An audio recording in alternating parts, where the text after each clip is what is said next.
Students, a very pleasant morning to all of you. Today I am going to teach about this topic, my school. My school name is MLP International School. मेरे school का नाम MLP International School है. My school is the best school in my city. मेरा school city में सबसे अच्छा school है. It is situated at Rajpura. यह राजपुरा में स्थित है. It is a big school. यह एक बड़ा स्कूल है. It has a big building. इसमें एक बड़ी बिल्डिंग है. My school has around 90 rooms. मेरे स्कूल में 90 के आसपास रूम्स हैं. All the rooms are big and airy. सभी रूम्स बड़े और हवादार हैं. There are around 3000 students in my school. मेरे स्कूल में कितने 3000 विद्यार्थी हैं. There are around 90 teachers in my school. मेरे स्कूल में 90 के आसपास टीचर्स हैं.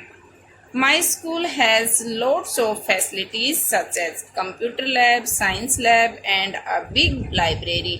मेरे स्कूल में काफ़ी सुविधाएं हैं जैसे कंप्यूटर लैब है, साइंस लैब है और बड़ी लाइब्रेरी है. It has a big garden and a big playground also. इसमें एक बड़ा गार्डन और एक बड़ा प्लेग्राउंड जो खेल का मैदान है वो भी है. My school atmosphere is very pleasant and school environment is very clean and attractive. मेरे स्कूल का जो वायुमंडल है, जो आसपास का क्षेत्र है वह बहुत अच्छा है और जो स्कूल का एनवायरनमेंट है, वातावरण है, वह भी साफ और अट्रैक्टिव है, आकर्षित करने वाला है. I am proud of my school. मुझे अपने स्कूल पर गर्व है. So students, please right and prepare this topic for your competition. Thank you students. Morning students, I am Simran ma'am, your English teacher. In previous class we have done the topic of adjective and degree comparison. Now in this class we will start our topic of the verb, finite and non finite verbs. First है हमारा finite verb. Finite verb क्या होती है हमारी? The verb that agrees with its subject number and persons is called a finite verb. वह verb जो agrees होती है सब्जेक्ट नंबर ऑफ सब्जेक्ट्स में एंड पर्सन्स में, क्या होती है हमारी? फाइनाइट वर्ब होती है. द फाइनाइट वर्ब इज़ दस limited by the number and person of its subjects. ठीक है, जो फाइनाइट वर्ब होती है वो हमारी लिमिटेड नंबर में होती है, पर्सन्स की में भी और सब्जेक्ट्स में भी. एग्जांपल देखिए, फर्स्ट है ही रीड्स ए स्टोरी. अब इसमें ही हमारा क्या है? सब्जेक्ट है और रीड्स हमारा क्या है? वर्ब है. वह एक स्टोरी रीड करता है. फिर है दे रीड ए स्टोरी. अब इसमें दे हमारा क्या है? सब्जेक्ट है और रीड क्या है हमारा? वर्ब है. थर्ड देखिए, अमन इज़ रीडिंग ए स्टोरी. अब इसमें अमन क्या है? हमारा सब्जेक्ट है और इज़ रीडिंग क्या है? हमारा हेल्पिंग वर्ब और हमारी वर्ब है. फोर्थ है हमारा the boys are reading a story. अब इसमें आर रीडिंग क्या है? हमारा वर्ब है और बॉयज़ क्या है? हमारा सब्जेक्ट है. द बॉयज़ हमारा सब्जेक्ट है. In these sentences the underlines words are verb. जो अंडरलाइंस जो वर्ड्स हैं हमारे वो क्या है? हमारी वर्ब्स है. And the words indicates are the subject. और वर्ब है वो हमारी किसको इंडिकेट कर रही है? सब्जेक्ट्स को इंडिकेट कर रही है. ठीक है.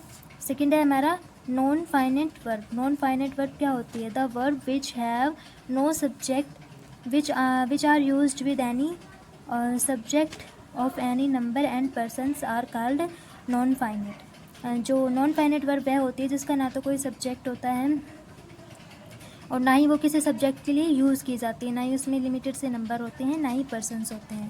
वो क्या होती है? हमारी नॉन फाइनाइट वर्ब होती है. इसका एग्जांपल देखिए, फर्स्ट है हमारा he wants to read a story. अब टू रीड क्या हो गया? इसमें वर्ब होगी. ठीक है. सेकंड है हमारा they want to read a story. Third है हमारा आई सा ए डॉग बार्किंग. बार्किंग का मतलब होता है भौंकना. फोर्थ है हमारा ही लाइक्स हॉर्स राइडिंग. देखिए, in these sentences the underlined words are the names of actions. जो इन सेंटेंसेस में जो अंडरलाइन हमारे वर्ड्स थे वो क्या थे? एक्शंस थे हमारे, उनके द्वारा एक्शंस हो रहा है. And they are form the verbs. ये किसकी फॉर्म में वो किसकी फॉर्म में है, वर्ब्स की फॉर्म में है। But they have no subject, लेकिन इनकी क्या है, कोई भी सब्जेक्ट नहीं है, डायरेक्ट इंडिकेट नहीं कर रहे सब्जेक्ट को। So they can not be limited by the subject, इसलिए सब्जेक्ट के द्वारा लिमिटेड नहीं है, ना ही कोई नंबर की फॉर्म में है और ना ही कोई पर्सन है। So they are not finite verb, they are called a so they are not finite verb, ये क्या है, हमारी कोई फाइनेट वर्ब नहीं है, ये क्या होगी, हमारी नॉन फाइनेट वर्ब होगी। क्लियर है? आज का बस इतना ही टॉपिक था। Thank you.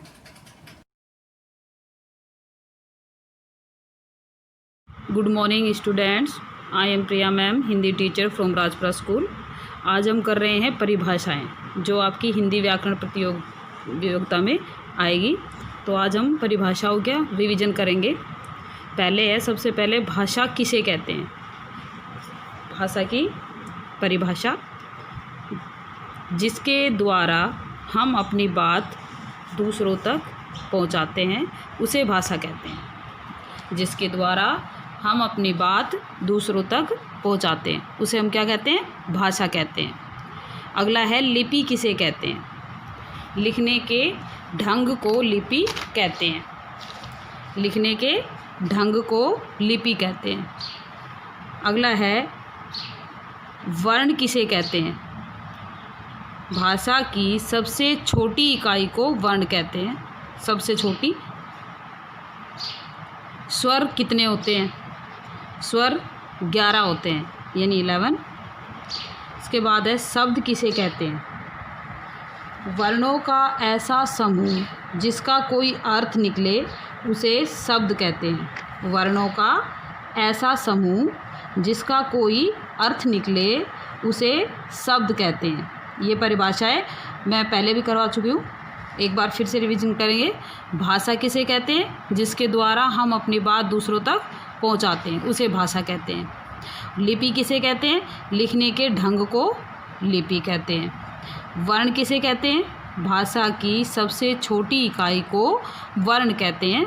इसके कोई टुकड़े नहीं हो सकते, ये सबसे छोटी इकाई होती है। स्वर कितने होते हैं। स्वर 11 होते हैं। शब्द किसे कहते हैं। वर्णों का समूह जिसका कोई अर्थ निकले, उसे शब्द कहते हैं। आगे है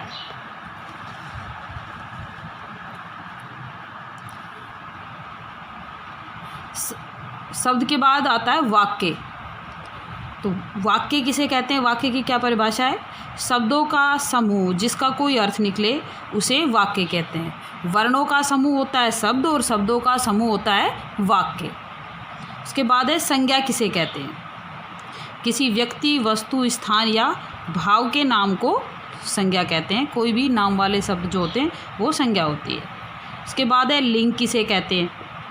शब्द के जिस रूप से स्त्री जाति या पुरुष जाति का बोध हो, उसे लिंग कहते हैं। यानी जिस शब्द से हमें पता चले कि ये स्त्री है या पुरुष है, स्त्री जाति से है या पुरुष जाति से है, जो शब्द हमें इस चीज़ का ज्ञान कराए, वो लिंग होता है। यानी शब्द के जिस रूप से स्त्री जाति या पुरुष जाति का बोध हो या ज्ञान हो, उसे हम लिंग कहते हैं।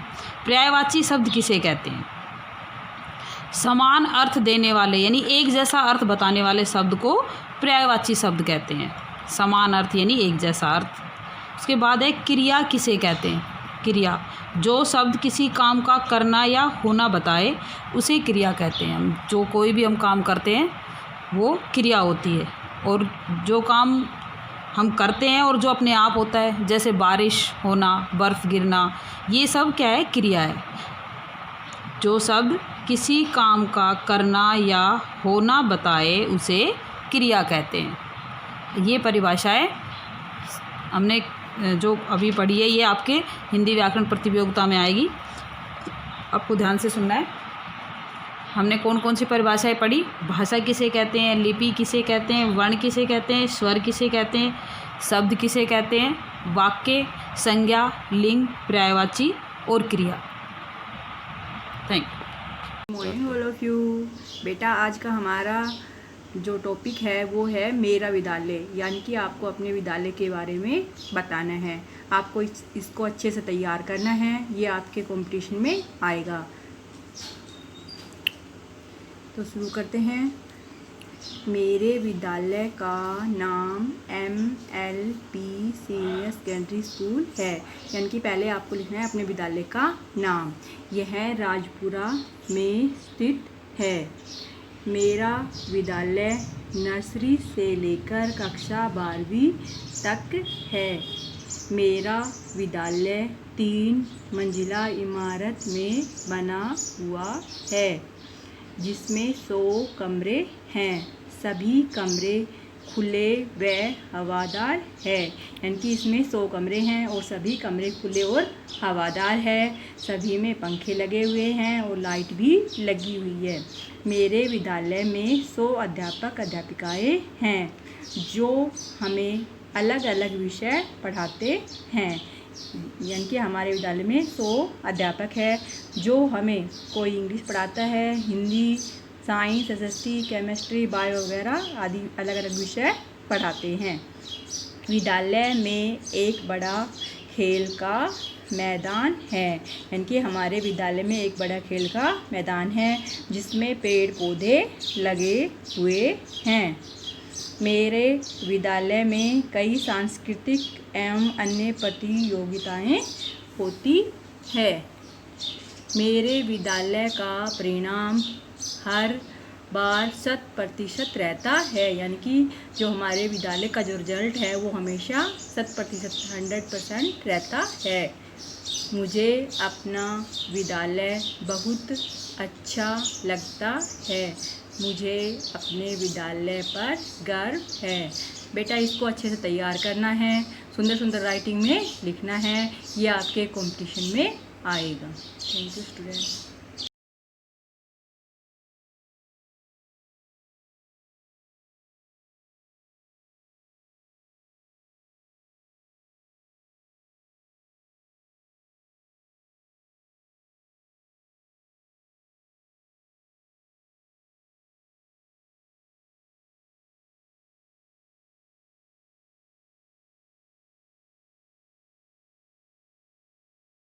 To all the students, I Rasmi ma'am, your science teacher. Welcome back to online classes.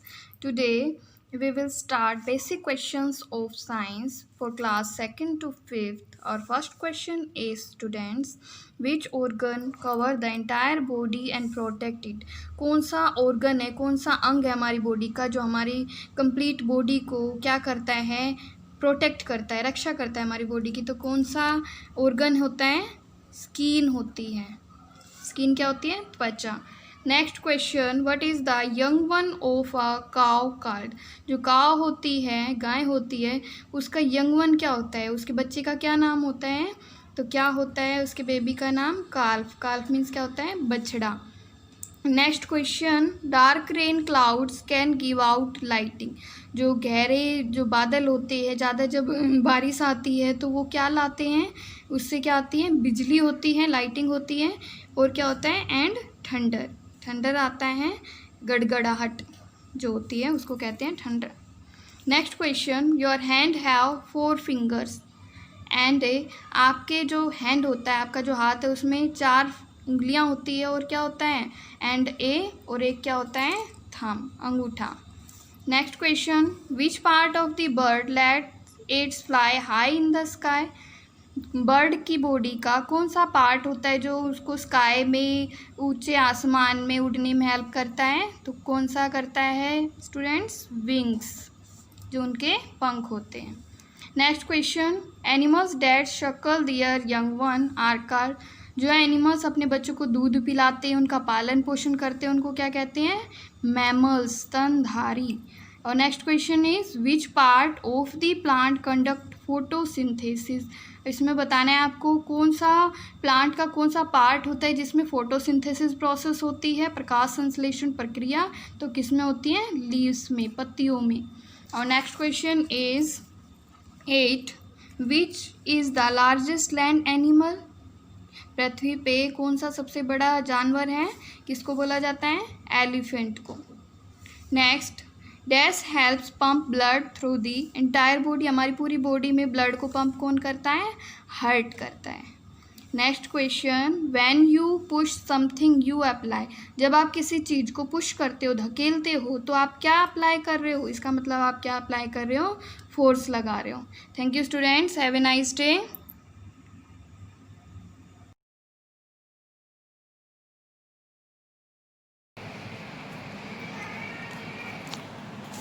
Good morning students, welcome to MLP YouTube channel.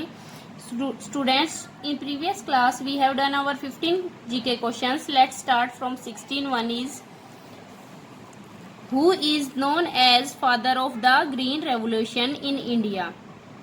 Bharat में हरित क्रांति के जनक के नाम से हम किसे जानते हैं? Let's see our options. First is Bismillah Khan, second is Dr. M.S. Swaminathan, C is Atal Bihari and D1 is APJ Abdul Kalam. Students, Dr. M.S. Swaminathan is known as the father of green revolution in India. Our next question is, a young cat is called a dash. जो young cat होती है, cat का जो बच्चा होता है, उसको हम किस नेम से जानते हैं, उसको क्या बोलते हैं? Our options are A is horse, B1 is cub, C is kitten and D is goose. Yes, kitten is known as the young cat. A young cat is called a kitten. Our next question is, which is the highest mountain peak in the world? Highest mountain peak का हमें name बताना है all over world, पूरे विश्व में जो सबसे ऊंची पर्वतीय चोटी है उसका नेम बताना है. A is Mount Everest, B the Nile, C is Pacific Ocean and D1 is the Ganga. Students, we all know Mount Everest is the highest peak in the world. जो माउंट एवरेस्ट होती है peak है वो पूरे विश्व में सबसे ऊंची चोटी है. Students, move to our next question. Who is known as Nightingale of India? Bharat की कोकिला को हम जानते हैं, उसका नेम बताना है हमें. First is Rabindranath Tagore, second one is Lata Mangeshkar, C option है हमारा Rajendra Prasad and D1 is Sarojini Naidu.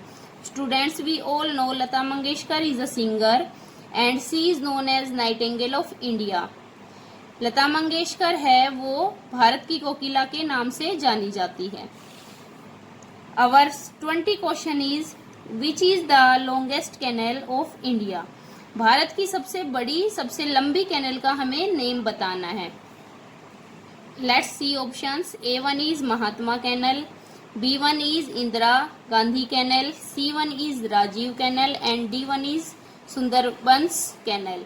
Students, we all know Indira Gandhi canal is the longest canal in the India. जो इंदिरा गांधी कैनल है वो भारत में सबसे लंबी कैनल है.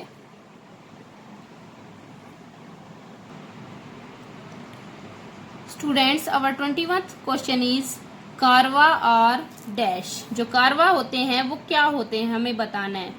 A movable houses, B multi storage houses, C1 is permanent houses and D is all of these. Students, we know that movable houses are the houses which transfer from one place to another, and Karwa also known as the houses which transfer from one place to another. So tick on the option A, movable houses. कारवा are movable houses. कारवा वो house होते हैं, उन house को बोलते हैं जो एक स्थान से दूसरे स्थान पर ले जाए जा सकते हैं. Our next question is, while eating radishes we are actually eating their dash. जब हम रेडिस को खाते हैं, मूली को खाते हैं, तो हम उसके कौन से पार्ट को लेते हैं ये हमें बताना है. We all know radish grow under the ground and the part under the ground is known as roots. So tick on the option root.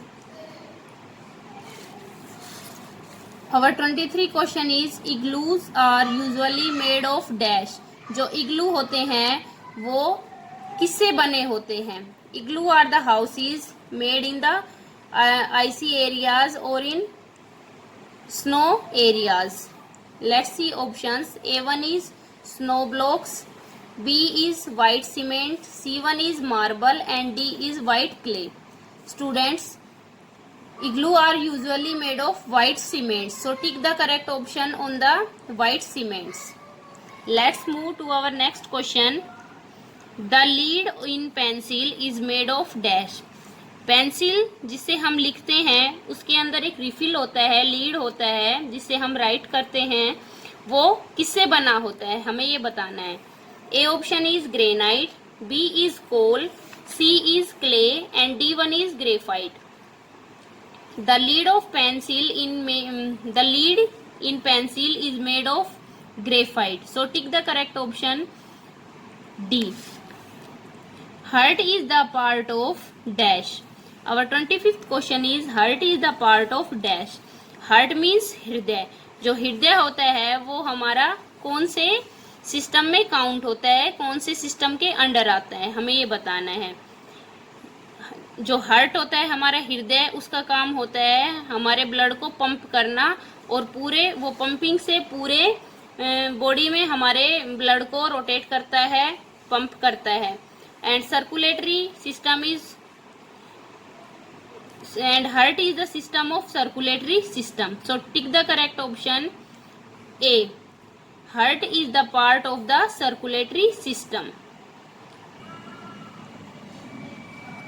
Students, our 26th question is a set of lines painted on the ground for safe crossing is called dash. Students, जब हम road पे चलते हैं और road cross करते हैं तो हमने देखा होगा कि रोड पे एक वाइट, एक ब्लैक, एक वाइट, एक ब्लैक ऐसे ही लाइन बनी होती है जहाँ से हम रोड क्रॉस करते हैं. तो उस प्लेस को हमें क्या क्या बोलते हैं ये बताना है. A1 is safety crossing, B is footpath, C1 is zebra crossing and D is giraffe crossing. Students, we all know zebra is a animal और उसकी बॉडी पे वाइट ब्लैक ऐसे ही धारियां बनी होती है जैसे कि हम रोड पे देखते हैं जेब्रा क्रॉसिंग पे बनी होती है. So tick the correct option before the zebra crossing. Students, our next question is which of the following animals can survive in a desert. हमें उस एनिमल का नेम बताना है जो डेजर्ट में सर्वाइव यानी रह सकता है. A1 is polar bear, B is crocodile, C1 is giraffe and D is camel. Students, we all know camel is the sheep of desert and it lives in desert. Camel is the animal which survive in desert. So, tick the correct option on D. Our next question is identify a natural material obtained from plants. हमें उस material का name बताना है जो हमें direct plant से प्राप्त होता है.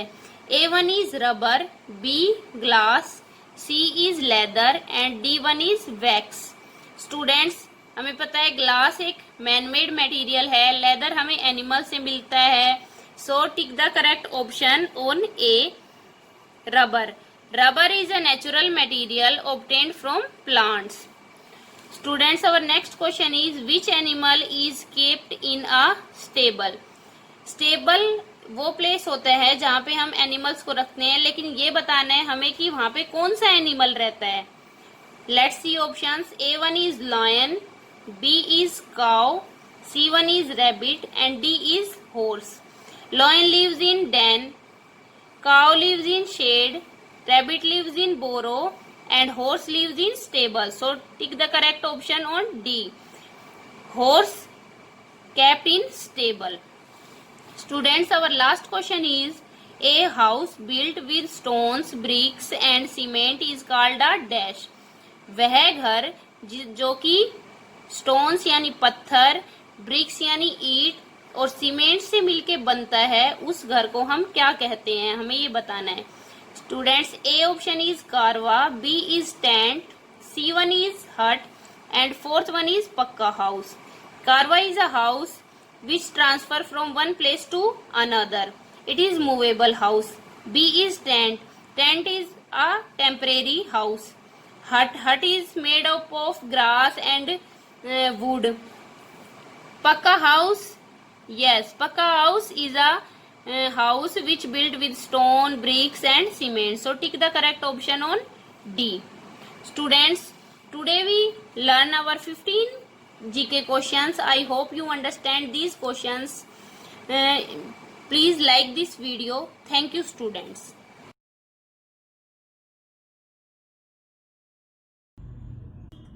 Morning students, myself Bala ma'am from MLP International School Rajpura.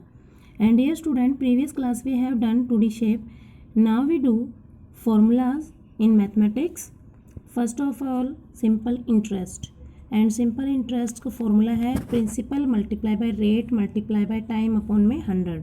बेटा क्वेश्चन में प्रिंसिपल रेट और टाइम आपको मिलेगा और सिंपल इंटरेस्ट आपने निकालना होता है। सेकेंड है अमाउंट। अमाउंट का होता है सिंपल इंटरेस्ट, ऐसा ही होता है सिंपल इंटरेस्ट जो हमारा इस फॉर्मूले से निकल के आता है, सिंपल इंटरेस्ट प्लस में प्रिंसिपल जो हमारा गिवन होता है। And third is average. Average का फॉर्मूला है sum of the given numbers upon में टोटल नंबर्स। जो भी हमारे पास क्वांटिटी दी होती है हम उन सब का टोटल करते हैं, ऐड करते हैं, फिर उनको काउंट करते हैं कि टोटल ये कितने हैं, अपॉन में वो कर देते हैं। Fourth is profit. प्रॉफिट हम कैसे निकालते हैं, एसपी माइनस सीपी। और एसपी हमारे पास होता है सेल प्राइस या सेलिंग प्राइस और सीपी हमारे पास होता है कॉस्ट प्राइस। कॉस्ट प्राइस क्या होता है, जिसमें हम खरीदते हैं कितने का हमने वो खरीदा, और एसपी होते हैं जितने का हमने उसको बेचा। अगर हमने कम का खरीदा है और ज़्यादा का बेचा है तो इसका मतलब क्या होता है हमारे पास profit. And fifth is loss. Loss means इसमें होता है सीपी माइनस एसपी। सीपी वही होता है हमारा कॉस्ट प्राइस और एसपी होता है हमारा सेलिंग प्राइस। सीपी मतलब कितने में हमने खरीदा और एसपी मतलब जितने में हमने बेचा। सीपी अगर हम ज़्यादा का खरीदते हैं और कम का बेचते हैं तो हमारा होता है loss. Six is profit percentage. जब हमें ये पता चल जाता है क्वेश्चन में हमारे पास प्रॉफिट है या लॉस है तो हम फिर प्रॉफिट परसेंटेज भी निकाल सकते हैं। प्रॉफिट परसेंटेज का फॉर्मूला है प्रॉफिट अपॉन में सीपी मल्टीप्लाई बाय 100। प्रॉफिट तो वो होता है जो हमारा क्वेश्चन में हम निकालते हैं, सीपी हमारे पास होता है कॉस्ट प्राइस कितने में हमने इसको खरीदा और मल्टीप्लाई बाय 100। ऐसे हम उसका प्रॉफिट परसेंटेज भी निकाल सकते हैं। Seventh is loss percentage. Loss निकालने का फॉर्मूला है लॉस अपॉन में सीपी मल्टीप्लाई बाय 100। लॉस मतलब फॉर्मूले में से हमें देखना है कि क्वेश्चन में हमें लॉस हुआ या प्रॉफिट हुआ।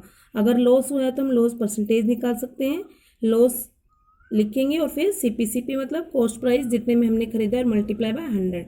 और इस तरह से आप क्वेश्चन से प्रॉफिट और लॉस परसेंटेज भी निकाल सकते हैं। सो डियर स्टूडेंट्स, आपने ये फॉर्मूले अपनी नोटबुक में लिखने और इनको रिवाइज करना है, ये आपका होमवर्क है। Thank you.